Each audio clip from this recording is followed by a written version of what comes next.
मारे था वो गोरी, भवनी कला मारे था वो गोरी। नाम है चेतन रात्रे, नाम पता सब रख ले वो तैहा, तही हवच मोर जान ले।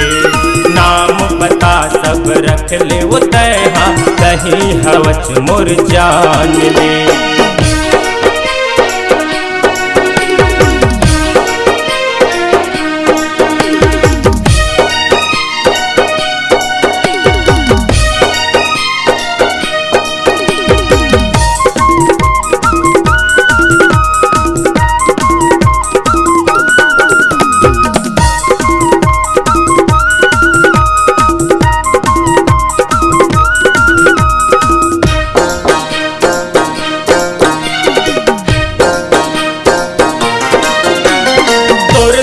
जिंदगी बिताए बर वो देख डरे मैं सपना, धन तोड़ बे मोर माया के डोरी, फंसे हवच नस नस माँ।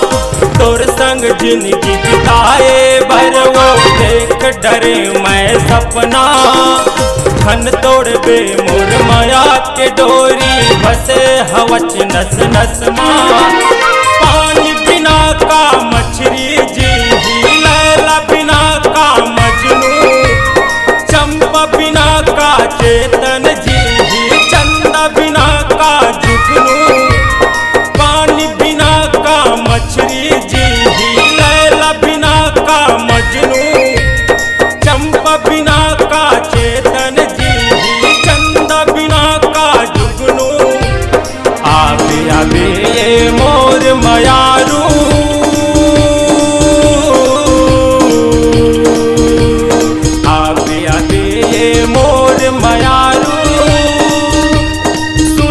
कल्पना सुन ले।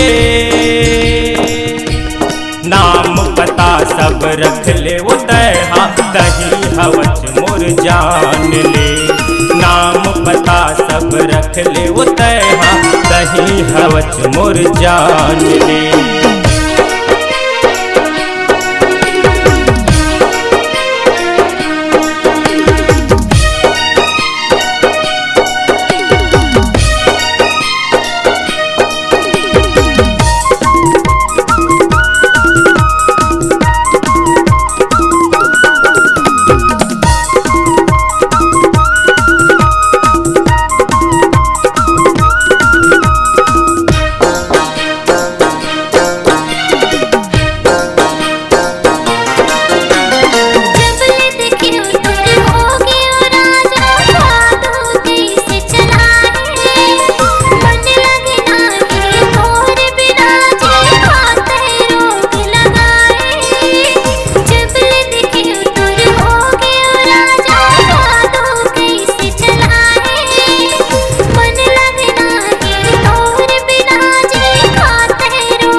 भवनी कला मारे था वो गोरी, भवनी कला मारे था वो गोरी। नाम है चेतन रात्रे, नाम पता सब रख ले वो तैहा, तही हवच मोर जान ले। नाम पता सब रख ले वो तैहा, तही हवच मोर जान ले। नाम पता सब रख ले वो तैहा, तही हवच मोर जान ले। नाम पता सब रख ले वो तैहा, हव तू मोर जान।